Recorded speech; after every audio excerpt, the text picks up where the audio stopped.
আসসালামু আলাইকুম dear viewers, welcome to my channel. আজকে আমরা রাইট ফর্ম অফ ভার্বসে agreement of verb with the subject এ পর্যায়ে আমরা একটা নিয়ম শিখব। নিয়মটা হলো দুটা সিঙ্গুলার সাবজেক্ট যদি এন দ্বারা যুক্ত হয় তাহলে ভার্বটা প্লুরাল হয়। যেমন যদি বলা হয় Babul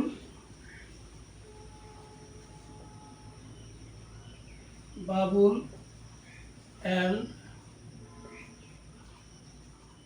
Kamal are two brothers.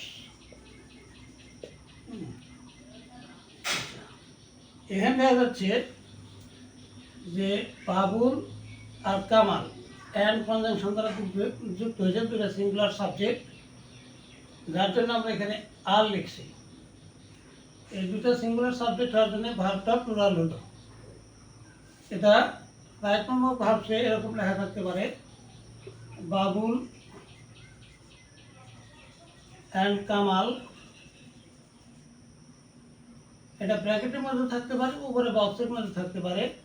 এখানে টু বি লেখা থাকবে, টু বি টু ব্রাদার্স। তখন আমাদেরকে যেহেতু বাবুল অ্যান্ড কামাল দুইটা সিঙ্গুলার সাবজেক্ট অ্যান্ড কনজাংশন দ্বারা যুক্ত হয়েছে, তখন আমাদেরকে এখানে বি ভার্ব হলো এম ইজ আর হয়, এম ইজ আর। তখন এই আরটাকে আরটা হলো প্লুরাল ভার্ব আর, তখন আমরা এখানে আরটা নিব Babul and Kamal are two brothers. হ্যাঁ, এরকম যদি আর উদাহরণ দেওয়া যাবে। যদি বলা হয়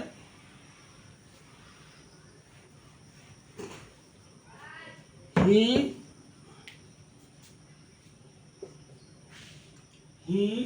and his brother ব্র্যাকেট দেওয়া থাকলো টু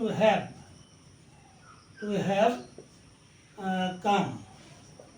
তাহলে আমরা যেহেতু হি আর হিজ ব্রাদার অ্যান্ড কনজাংশন দ্বারা যুক্ত হয়েছে, তাহলে আমরা এখানে ভার্বটা প্লুরাল ভার্ব দেব। কি লিখবো? হি অ্যান্ড হিজ ব্রাদার, আমরা এখানে হ্যাভই লিখবো। হ্যাভটা হলো প্লুরাল ভার্ব। হ্যাভ ভার্বের দুটো রূপ, হ্যাভ আর হ্যাজ। হ্যাজটা হলো সিঙ্গুলার আর হ্যাভটা হলো প্লুরাল। তাহলে আমরা এখানে he and his brother have come লিখবো। হ্যাঁ, রাইট ফর্ম অফ ভার্বে এখানে হ্যাভ লিখতে হবে। তাহলে আমরা যে নিয়মটা শিখলাম যে দুইটা সিঙ্গুলার সাবজেক্ট যেমন হি আর হিজ ব্রাদার যদি অ্যান্ড কনজাংশন দ্বারা যুক্ত হয় তখন ভার্বটা হবে প্লুরাল। এটা হলো agreement of verb with the subject. হ্যাঁ, এই সাবজেক্ট অনুসারে এখানে ভার্বটা হ্যাভ হবে। তবে আজকে এ পর্যন্তই, আবার দেখা হবে ইনশাল্লাহ। থ্যাংক ইউ অল, আল্লাহ হাফিজ।